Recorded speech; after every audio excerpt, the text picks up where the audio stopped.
Easy. So I don't want to be stepping in some other things that you don't want to talk about. Man, you just ask me whatever you feel on that piece of paper. Something come to mind, bro. I'm open. I'm an open book. I think the more authentic, the better. Let's go. Exactly. All right. Man. This is the RonRon Show. My name is RonRon Okwara. Today we have got a special guest, a man who is leading the movement in the arts industry around Melbourne. He is involved in youth mentorship.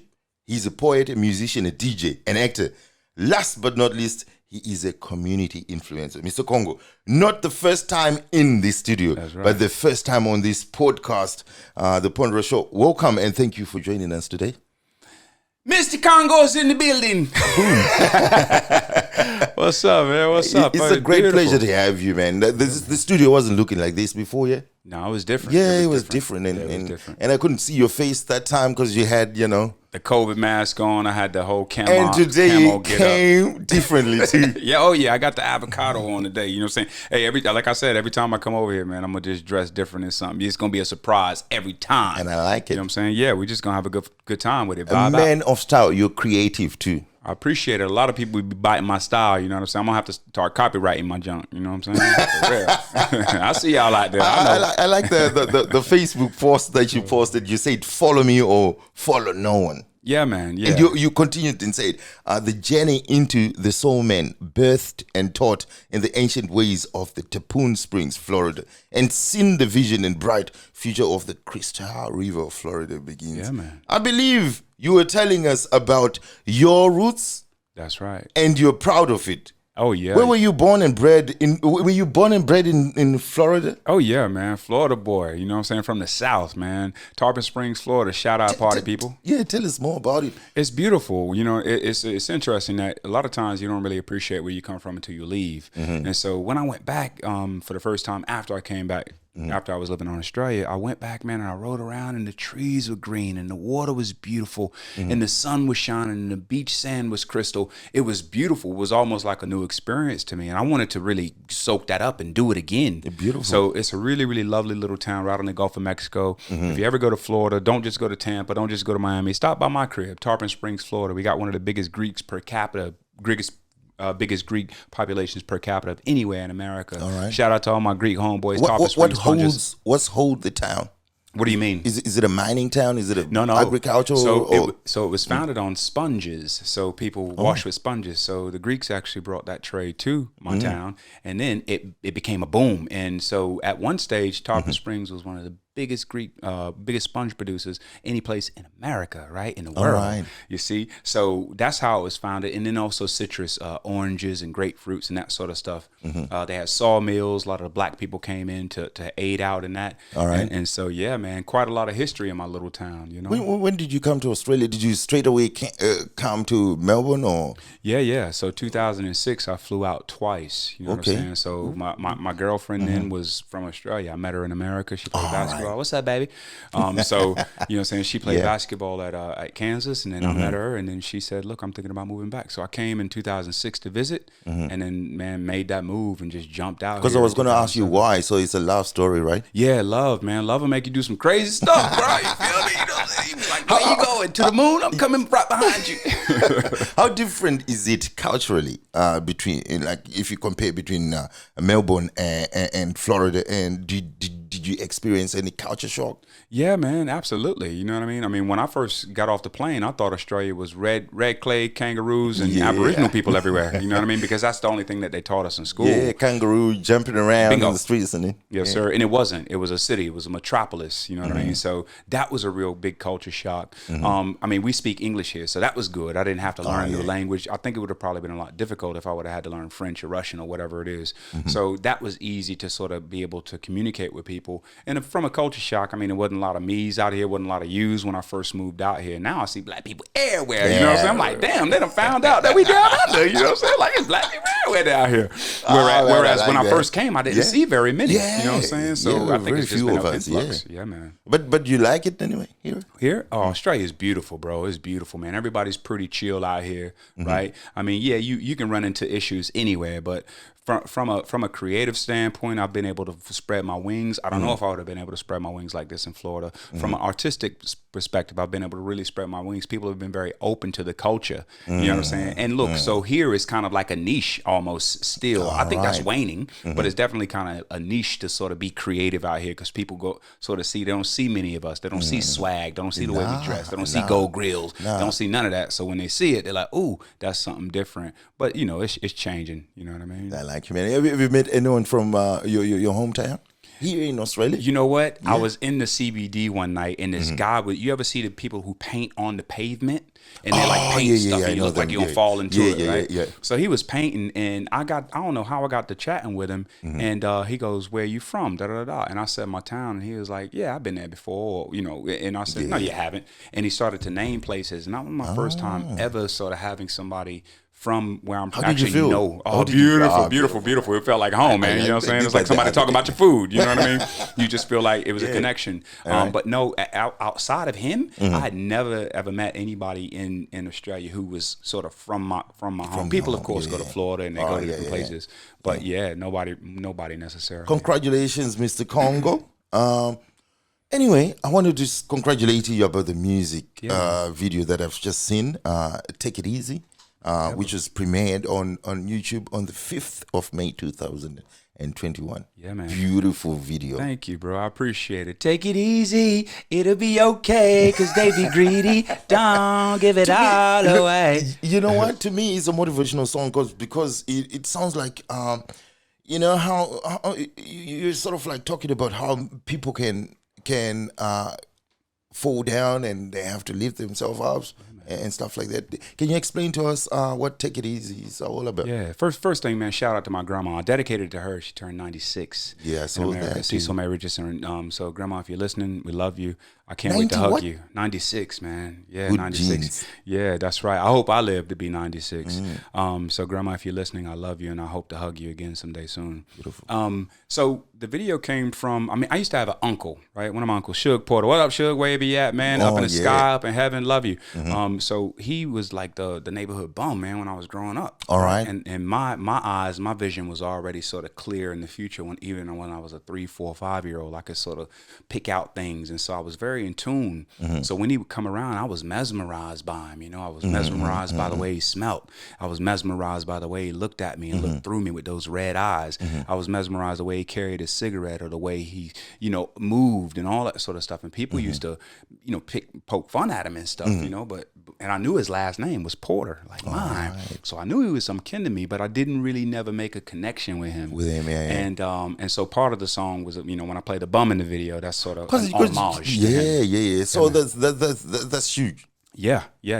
So you're just mirroring what you see. Mirroring what I see, you know what I'm saying? Him out there walking around, walking the streets. And so as I was telling you earlier, you know, I seen him again later on in my life. Yeah. We were talking that behind the scenes. Yeah, I went back and to Tarpon Springs from Australia, and I seen him, and he had a church suit on, and he was clean. You know what I'm saying? He had cleaned up. He was shaven. His fingernails were no longer dirty. He had probably found God, and he had stopped drinking alcohol, man. And so what I say is, anybody out there, bro, if you struggling, if you just put your mind to it, you can really, really, really change. If this dude can change, anybody can change. You feel me? Yeah, man. Shots Fired is an incredible song. What up, ACP? Shout out, man. Shout out my GACP. But yeah, but it felt to me like you were sending a message to somebody. I was sending a message to. I didn't name anybody in that song, but I wanted to. I know. Yeah, I wanted to name a lot of cats, man. You know what I'm saying? Just what's happening? Are there any beefs going on around in the? No, I just felt like stirring something up. You know what I'm saying? Yeah. Sometimes as a rapper, you need a little bit of a grist to the mill, right? Exactly. Everybody's talking. That's the culture anyway. Yeah, it's like, okay, y'all really want to talk something? Let's actually get on some wax and really go at it. I didn't really have anybody in particular in mind though, except I just wanted to let them know that we locked and loaded and we coming.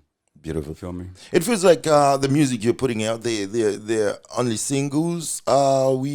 Is there a strategy that you're working on, or are we going to expect an album? Because look, all the singles that you have released probably since 2018, they can make up an album every year. 2018, 2019, 2020. Yeah, man. Now we're in 2021. You've already released a couple of them, Yeah. 3 or something. Yeah, I have. Yeah. So why not releasing EPs or albums or something like that? I will. You know what I'm saying? You're taking your time. Be patient, Ron. Be patient. First of all, you got to let the pot boil. I'm then the you got to radio hit them dude. with the eggs. I'm the radio dude. I need to know this. Yeah. Look, I like releasing singles, man. They're just little projects that I come up with and I like to release them. But I got a machine behind me now at cypherloop.co. Beautiful. Right? Yeah. So this is my machine. This is my team, man. And so what we're going to do is take all of those albums that I put out. We're going to package them up real beautiful for the listener. We're going to take them on a sonic journey.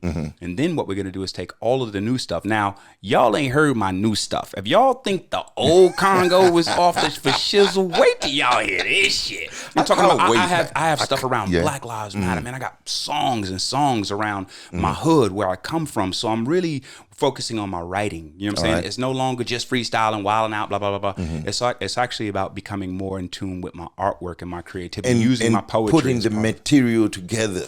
Yeah, man. So that it comes as a body of work, right? A body of work versus just singles and then being a bit disjointed. And I know you understand that because actually you're an artist rather than just like an artist musically. You actually paint, yeah? Yeah, man. Paint, draw, sing, write poetry. I'm all in it because it has to come out in a particular way. You know what I mean? I can't keep these ideas upstairs. It won't be fair for the world. I actually have to share my knowledge with people and let people know that I'm a man of many hats. I'm a man of many talents. I don't do just music. I don't do just promo work on the side. I don't just MC. I create, I write, I draw, I work with this person. I collectively gather people, bring them together. You know, that's what I've been doing. So just letting them know we out here, man. You know what I'm saying? So when the big dogs come back out to Australia, when everything open up, come see us. You know what I'm saying? Sure. Don't just go to the other places over there and chill out with those boys. Come out and chill out with me and my homeboy Samario. Come chill out with ACP. Come hang out with us. How important is it to create our own platform since we can't have access to the mainstream ones? They seem to be pushing us down, you know. Yeah, look, they don't know what greatness is just Can yet. you explain it to people? Because I always say, let's create our own. Yeah, look, I mean, they like what they like. You feel me? And they like a lot of the pop stuff too. You know what I mean? So you have to be savvy. It's not that they don't like us. It's just that our stuff sometimes isn't as pop or whatever it is. So we just gotta create our own lane, create our own vibe, put out what we want to put out. Just like a lot of the people who came before us, like the Master P's. You know what I'm saying? Like they didn't listen to the status quo. They did what they wanted to do and created their own lane. So out here in Melbourne, rather than being upset that we're not getting played on your local radio station or whatever it is, it's like, nah, create your own lane. I saw you and my brother Pasika there just at man. some other show, man. Pasika. I saw Pasika. Pasika. Pasika came to the studio before we changed it, so I might invite him as well. Yeah, beautiful. Yeah, Send that's him my a guy, message, man. say Ron is looking for you. Yeah, Pasika's lovely. Every time I see Pasika, I can't actually greet him without saying, Pasika. Pasika. And that like gets him hyped. That's his energy. You know what I'm saying? So I just plug in and go. I love the dude. He's calm. Yeah, oh, he's beautiful, man. Beautiful singer, and I got a little teaser for y'all too, a little gift. Meet me, Pasika, and one of my homeboys, Larry Slicker One, Slicker out of One. Brisbane. Yeah, That's man. my brother too. So we got a little something coming out for y'all. Y'all wait, Man, Mr. Congo. Yeah, The music industry in Australia, how competitive is it? Look, I think it's competitive, but I also think that they like playing what they like to play. Again, you know what I'm saying? You can switch from one station to another in Australia and literally be hearing the same stuff played over and over and over and over and over and over and over and over and over and over again. And, you know what I'm saying, they like who they like. You know what I mean? So it's very hard sometimes for us to get on the radio. But like I tell y'all, Australia, we coming. Hey, y'all just sit back, relax, and don't be surprised because I'm telling you right now, live on the Ponderous Show, we coming. I've seen a lot of Australian musicians. They kind of move to America to seek more opportunities. It seems as if they don't consider here as a future. Like they don't see here as like they can have a future in music. Are you going to go back to Florida to I'm always in Florida, so it don't even matter. You feel me? My heart's always there. So whether I'm there physically, psychologically, or emotionally or spiritually, is there any necessity for artists to move to America? Not really. No, man. You can create your own little thing, but you got to remember they're consumers of a lot of music over there, right? So if I'm a starving artist over here and I can go to America and do my little thing and get my little following and get my little groove on, absolutely I'm gonna go, right? If I'm a starving artist.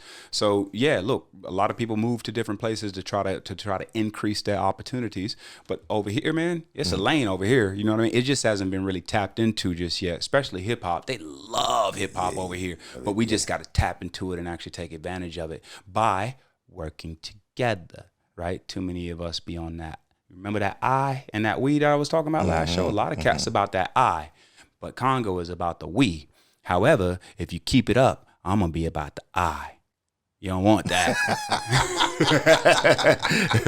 We don't want that side of Congo. You know what I'm saying? Yeah, you know what I mean? Your accent is beautiful, man. And undoubtedly you're an American. Do you think you've got an advantage when you're working on a project and compared to someone who's trying to sound American and stuff like that in the hip hop scene?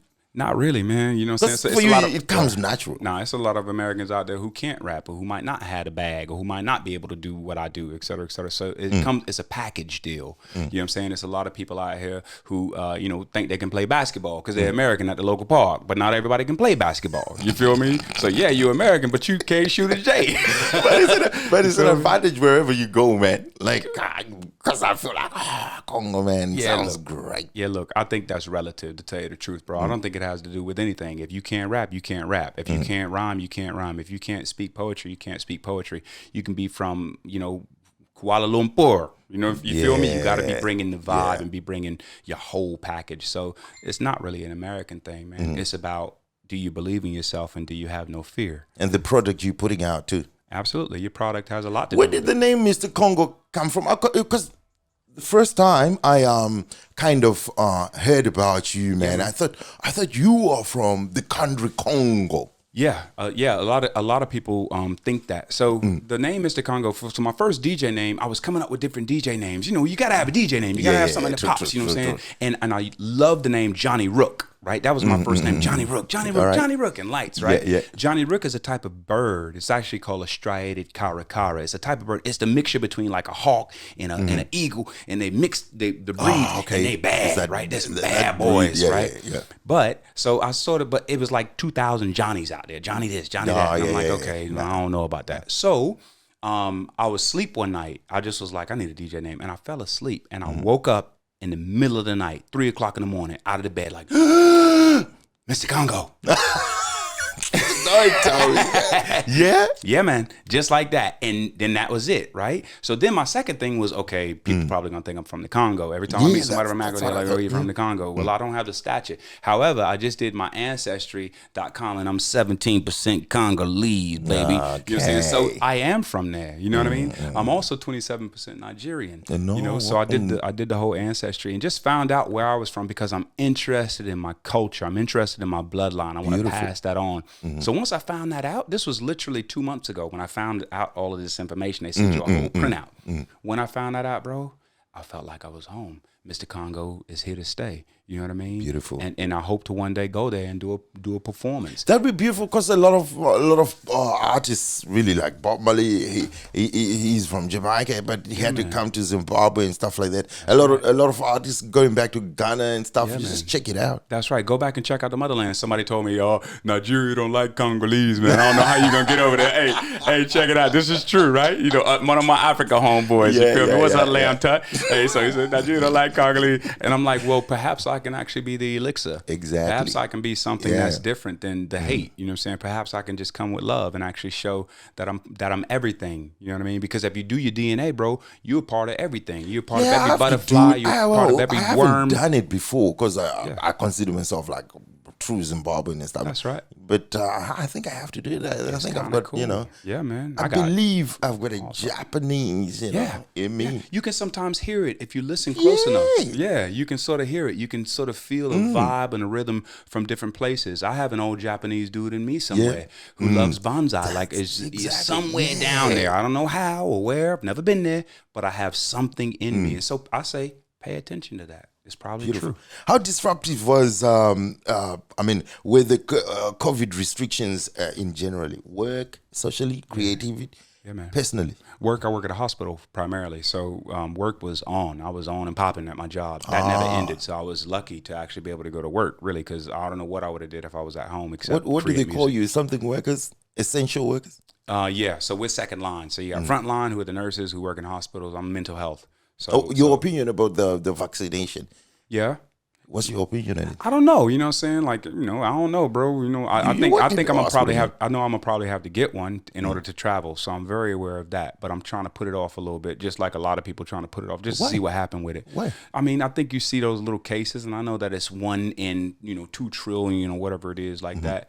I don't know. You know what I'm saying? I need to just think on it a little more. But it's a beautiful question. Yeah. Beautiful question. I mean, I get the flu shot, and you know what? I'm not remiss to get the shot. To tell you the truth, like if Is it it happens, because it hasn't been studied enough?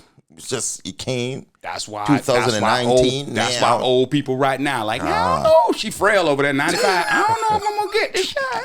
Yeah, so just like grandma think about it, shit, I think about it. Yeah, Mr. Congo, one bit at the drum theater. It has been a successful project for a while. Yeah. And I love it. 16th of this month or last month or Yeah, something. last month. Yeah.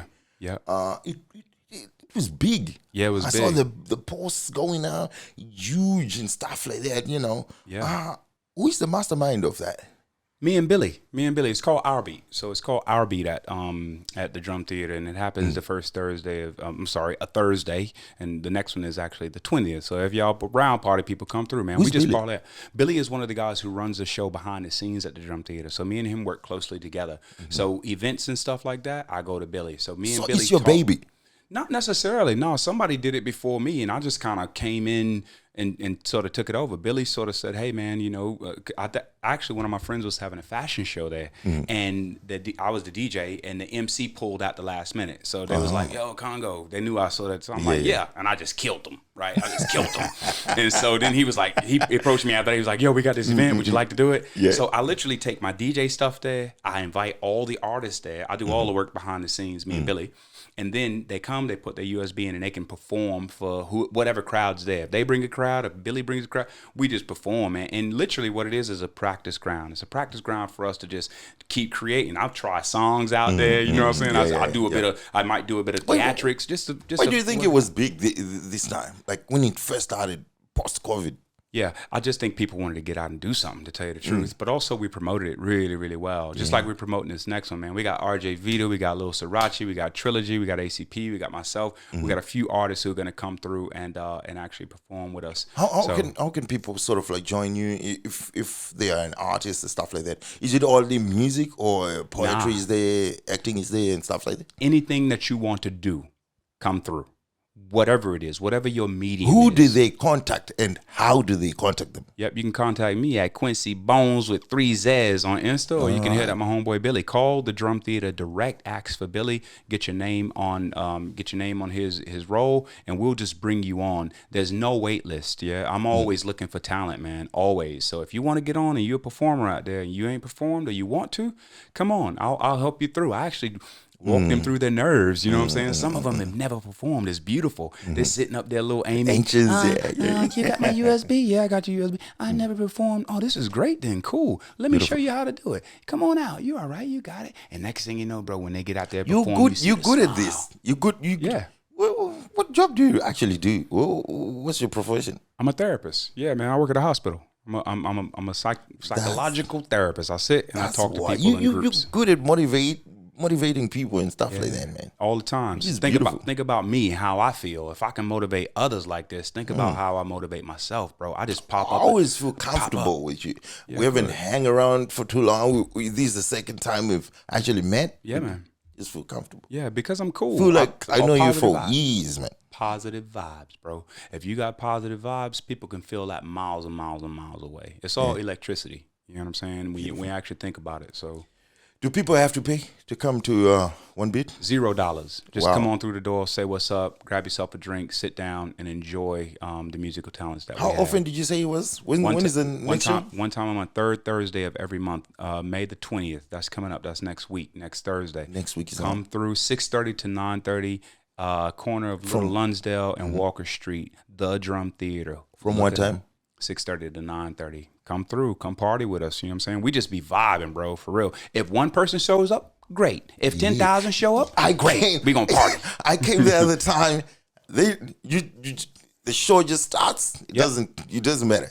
People start coming in. Yeah. And people leaving, coming in, leaving. It's a transient crowd, and so just come, go, stay, whatever. We gonna party. We're gonna just have a good time for 3 hours. That's what we do. And like I said, it's a bit of practice, man. For me, I try out my new material, see how people respond to it. See, okay, if I do that move right there, would people go, ooh, ah?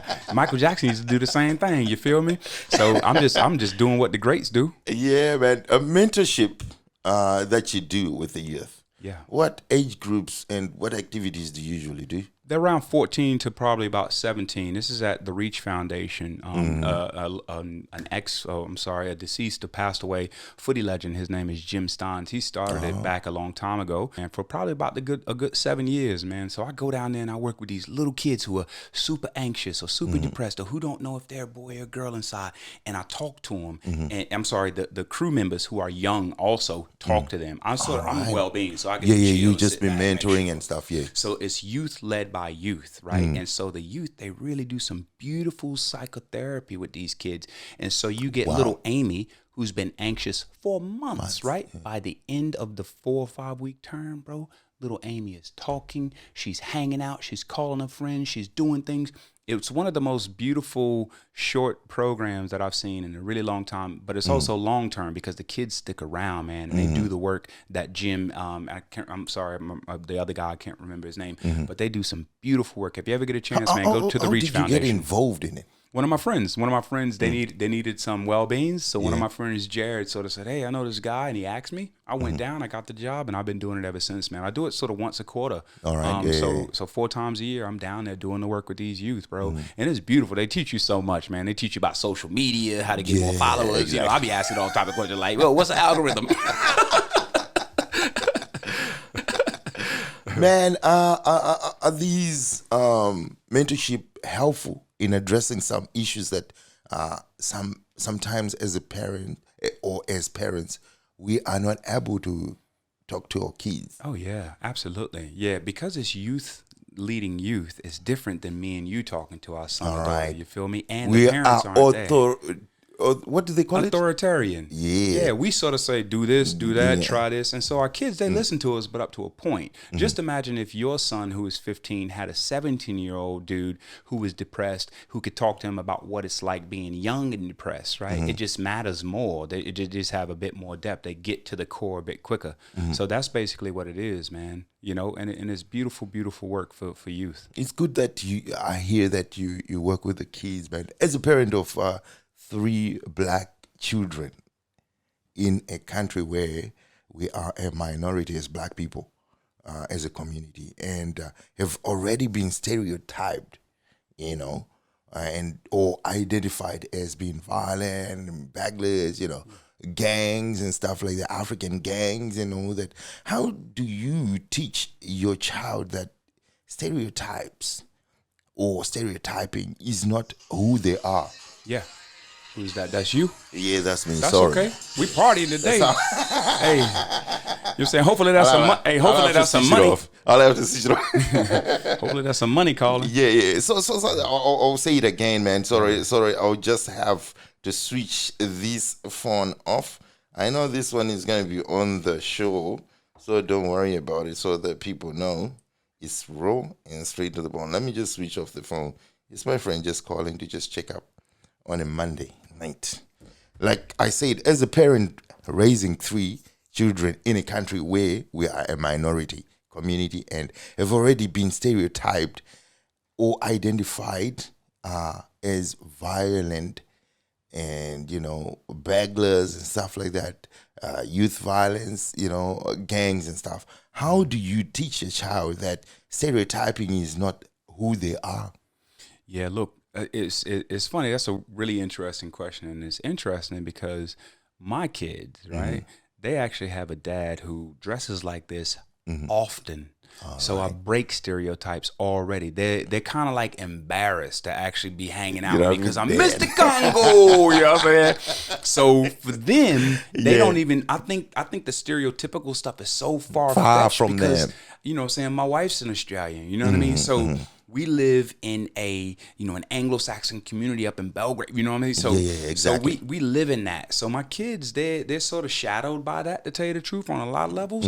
But I teach them, bro. I'm Malcolm X. You know what I'm saying? Like I teach them about their culture. I teach them about their history. My daughter was in America for a little while. You know, so they kind of know. My young kid, when he goes back to the crib, he's probably more comfortable in America, in the hood, than he is in his own neighborhood, bro. He'll be like, bye, Dad. It's like, dude, you know what I'm saying? He be wanting to be at the park. I be having to pull him away from the hood. You know what I'm saying? Because the hood is electric. You know what I'm saying? You have big cars with rims. You have weed smoke. You got crabs in the pot boiling. You got motorcycles. You know, you got little kids. You got girls. You know, you got basketball players. So my little son is like a magnet to the hood, and that's the same magnetism that I feel. All right. You know what I mean? How can we lead them so that they don't join these gangs that are going around? Look, man, education, talking to them, knowing where they at. You know what I'm saying? Just letting them know what's out there. That sometimes it can be a little bit of a dark side. It's tough though. You know, all of these kids, man, they live on the phone now. Ron, me and you, bro, we get on our bikes and be gone for hours and hours and hours, and now jumping in pools and swimming in lakes. You know what I'm saying? Eating fruit off the tree, right? These kids these days, they got it tough, bro. They have to really live up to some high expectations and standards. You know what I mean? So they got it tough, but you just got to keep trying to talk to them and communicate with them and let them know that's a difference. Make sure they respect their elders. Make sure they clean up after themselves. Make sure they have some structure and routine in their lives. Make sure they brush their teeth. Make sure they say hello and please. Make sure those basic things I think are really important. You know what I'm saying? In terms of poetry, I wanted to talk about DJing because I've seen you DJing already. Yeah, man. Where do you DJ? Do you have like a club that I actually DJ at? No, man. Most of my DJing is mobile. You feel me? Hey, if y'all need a DJ out there, it's your boy Congo. I come to you. So just hit me up. You know what I'm saying? I'll come in. I'll set up my whole gear, put the mic in, put some music on, and just go. You know what I mean? So most of my DJ gigs are local. Teenage parties, adults, old people, you name it. I'm there. Weddings, bar mitzvahs. I'm the guy. You know what I'm saying? And I'm coming in and I'm finna set up and y'all finna have a good time. You know what I mean? And I don't play one genre of music. I'm multi-genre, bro. The same Australian songs they be drunk singing to, I be right back there drunk singing to. You feel me? I be right there because I love music. I love all genres of music. You're a true DJ. A true DJ. You have to be. They used to call me DJ RonRon a long time ago, but because I was like versatile. Yep, got you. Yeah. When it comes to Rastafarians, I'll be there. Yeah. You know, when it comes to any type, like Zimbabwean type, I'll be there. Yeah, you know, everywhere. You got it. You got to be. You got to make sure you're matching everybody in the crowd. So if it's a rock and roll, if it's a little kid in the crowd, all the way to the old person, you got to be looking at them. A DJ is basically a psychologist of music. Wow. You feel me? So when we behind the ones and twos and the decks, right? We're looking for what works. And when we find that vein, boom. Sometimes when I'm DJing, I might have an off night. Does that make sense? Yeah, you know, I know. People not dancing, they looking at you kind of crazy and just sitting down and guess what I do? Hit him with some Michael Jackson. Woo! Hey, as soon as I throw on that, everybody get up. It's beautiful. You know what I'm saying? Yeah. Or if my DJ set is, I don't play sets. I play whatever people want. Does that mean I don't come in with preconceived because that sort of dulls it. So I'm always like just playing stuff to see what people are vibing to, and then I go on that lane or I take them on a bit of a musical journey. So all my sets are radically different. I never play the same song in the same set. But if I'm having a bad set, right, I'm like, uh-oh, you know what I'm saying? What's going on? Or people leave the floor, hit him with that Michael Jackson. He's going to bring him back out. Do you get on the stage and dance, dude? Yeah, sometimes. Yeah, sometimes when I'm feeling it, just depends on what type of party it is. You know what I'm saying? Most of the time, I just be grooving back there, letting people know that I'm actually enjoying it just as much as they are. I'm not a DJ who just sits, press play, and just look at people. Nah, bro. I'll be on the microphone. Just like I'm on this mic, I'll be on the mic like that at the party, too. You know what I'm saying? Man, talking about poetry, I like the song. Probably we don't have to talk about it now. Yeah. Diamond Unique. Yeah, thank you, man. A unique one. So can we talk about it now? Absolutely. Yeah, let's do it. You can ask me anything. How did that one come about? It came from the beat, really. So shout out to my homeboy Harvey Dowse. You know what I'm saying? It's this little local Beautiful dude, song, local dude, right? He makes beats. He sent me this beat, and I have been listening to it. One of my other homeboy, I think ACP was like, "Yo, let me get on that beat." I'm like, "Nah, I got something for that beat," right? So, I wrote to it. I just listened to it, and I wrote to it, and I seen it literally the movie in my head, right? When he was talking about, I seen that, and I just wrote to it, and I just went, "Yeah, okay, got you." That stormy night in August, you know what I'm saying? So the stormy night in August That sounded to me Sin City vibe. Yeah, that's right. That's what the video is going to be, as you picked out. When I say that stormy night in August, my mom used to always say, "Corey, you was born on that stormy night in August." Now, I don't know if it was a storm, but that's what she say. That's her story. So I just put that shit in Diamond Unique. You feel me? Because it sounded dope. So, you know. Man, you cool. So always drawing from my history, drawing from what I know. You know what I'm saying? And all of that. And then I just painted a beautiful Picasso-esque picture on that shit. I Salvador Dali'd them. You feel me? I Basquiat'd them with the words. And the next thing you know, Diamond Unique was born. And let me tell you, when I make a video for Diamond Unique, it's going to be something that y'all have never seen. Think Congo and Roger Rabbit. You remember Jessica? Yeah. Jessica. Yeah. Gonna be thunder, but it's gonna be me real, but like with a Jessica Roger Rabbit. Hey, you. Yeah. Man, hey, hold up real quick. If Kanye and y'all come out with that motherfucking idea, that's my shit. Don't copy Congo shit. Cause it's funny, cause when you like doing something, you see somebody doing, you be like, I've been thinking that. You know what I'm saying? So people be hating and copying. It's all good. If you do take it, I'm gonna do something else to it. How can people contact you, man, and follow you, listen to your material, see your work and stuff? Yeah. So YouTube, Mr. Congo 800.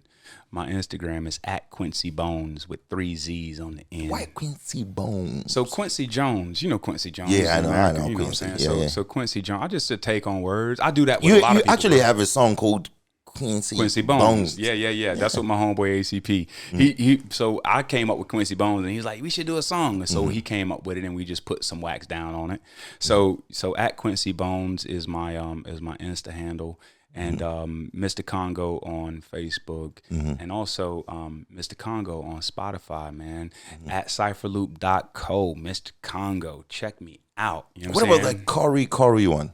That's just my regular old everyday average. I like that one because I know my everyday I can average. reach, That's sort of like, that's just me every day. That's the outside of me. Yeah, because even on your YouTube, you've got some other motivational videos that you do, man. I like them ones. I actually erased those. Ones. So I you deleted them? I only had like 3 or 4 views. So I sort of got rid of them because I wanted to target more of my creative sort of stuff. Oh, I see. Then once that platform grows, I can then go back into some of the motivational stuff. One of my friends, Meg, what's up, Meg? She said, you should just talk your talk, how you just talk to me, and put them on YouTube. But my platform ain't that big yet, so I'll get there though. Don't you worry. I'm gonna be boom. I'm gonna be like Oprah. You still here remember, in Australia. but yeah, because behind the scenes, I thought you were gonna do a podcast or something like that. And then you said, nah. Yeah, look, I thought about doing a podcast. You have to do a podcast, man. It's about time, man. I need to have the time. You know what I'm saying? Time is limited. You've got a lot in your hands. Yeah, if I want to do a podcast, I just come to Ponder a show. You know what I'm saying? We just come and talk. You know what I mean? What's your schedule like, man, at the moment in terms of events, shows, appearances? Yeah, look, everything's pretty busy, man. I got the African Kings with Miriam Cossley. That's coming out. What else do I have? I just actually finished 2 big ones. So I'm kind of on a bit of a sabbatical right now. I'm just creating music. So one of my big ones was doing a fundraiser, man, for the Evie Grace Foundation. Shout out Sam. We did it together. DJ Samantha Antolini. DJ Aurora is her name. So we did that. We raised $2,000, man, for girls in Kenya. That was beautiful. Sometimes post it on that Corey one so that, if there are donations that we need to Gotcha. To send out. Yeah. It's probably still there, but I will. And then I have the last one I did was #Rose. That was with the whole Southeast taking over the drum theater, man. It was the bomb. We had about 19 acts that night, bro, and we killed. You know what I'm saying? 200. And it's gonna be on Thursday, 20th. That's the Our Beat. So Our Beat. Oh, it's different. Yeah, it's different. Okay. Yeah, Our Beat is more of a local showcase talent show for people just to come through. RJ Vita, My homegirl Lil Sriracha, they're gonna bless the stage. Trilogy, ACP. Hopefully he'll come through, and we'll just vibe out again as we always do. You do a lot of collaborations with the ACP and stuff like that. I've seen Lord. The whole team will be there, man. I like it. Yeah, man. How do you feel about collaborations and stuff? Working with other artists? Let's go. If you want to collab with Congo, let's go. It don't matter what you got. You can have a kid song. You can have a crazy ass jingle. You can have a jazz song. Let's go. Let's just get on wax and have some fun with it. I'm taking collabs right now. You know what I'm saying? So if y'all want to collab, come through. And the collab is more about me than it is them, to tell you the truth. It's more about me getting to meet people. You know what I'm saying? That's why I collab. Like whatever we do with the song is all good, whatever. Let's just collab and have some fun. See what we can come up with, man. We might actually come up with a banger. Like I said before, congratulations. Take It Easy is just a beautiful song, man. People should go. Is it on your YouTube page? Yeah, YouTube page, Mr. Congo 800, man. Check it out. Spotify? At cypherloop.co. Check it out there. Yeah, beautiful. Spotify. It's on Spotify. Take It Easy, Mr. Congo. Just go check me out. Like it, share it, click, subscribe, share it around again. Tell people about it. Tell your mama, tell your grandmama, tell your kids, tell your cat. You'll see Mr. Congo coming for you. You feel me? We're here, man. Mr. Congo, thanks for joining us today on the Pondra Show. I hope you will always come back, hop in here and there. Always, G. Whenever you invite me through, I'm here. Yeah, when you put out something, just say, Ron, man, want to come back? We want to talk about this? Yeah, man. Yeah, man. Let me give a shout out to a few people. Bro. Yeah, that's what it is. Sorry, man. That's all right, bro. You know what I'm saying? You about to close the show. I got to give a few shout outs. I was gonna say, is there anything that we left out? Yeah, it's a shout out, man. You know what I'm saying? Yes, shout out my homeboy, man. Shout out one of my number one websites, man. I'm all over it at cypherloop.co. Yes, go check it out. You know what I'm saying? You'll see a whole bunch of artists, not just me.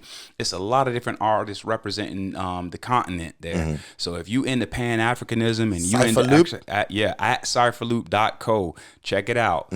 Go and just check out the music. Check out what we're doing. It's a movement here in Australia. It's literally like our Spotify. That's why I said you are leading the movement in the arts industry. Yeah, man. That's what I'm trying to do. I'm trying to be across all things. I'm trying to perform at the Sydney Opera House. I'm trying to perform on at the Eureka Towers, off the tower, like on a rope. You feel me? I'm trying to go up the damn river right there, bro. And when you get those big contracts, don't forget DJ Ron, man. I got you, bro. Don't you worry about that. You're gonna be right by me, and Beyonce gonna be right there. I'm trying to tell you. Hey, what's up, Jay-Z? What's happening? Hey, man, bro. Chill out. It's all good. Don't worry. J. Cole, this my boy Mario. On fire, man. Yo, we finna kill, bro. Watch what I tell you. Yeah. When they come to Australia, they gotta know that we exist. We're calling on all artists. When y'all come out here, check out at cypherloop.co, check out at Mr. Congo, check out at Ron on the Ponderer Show. They need to be sitting over here, bro. For real.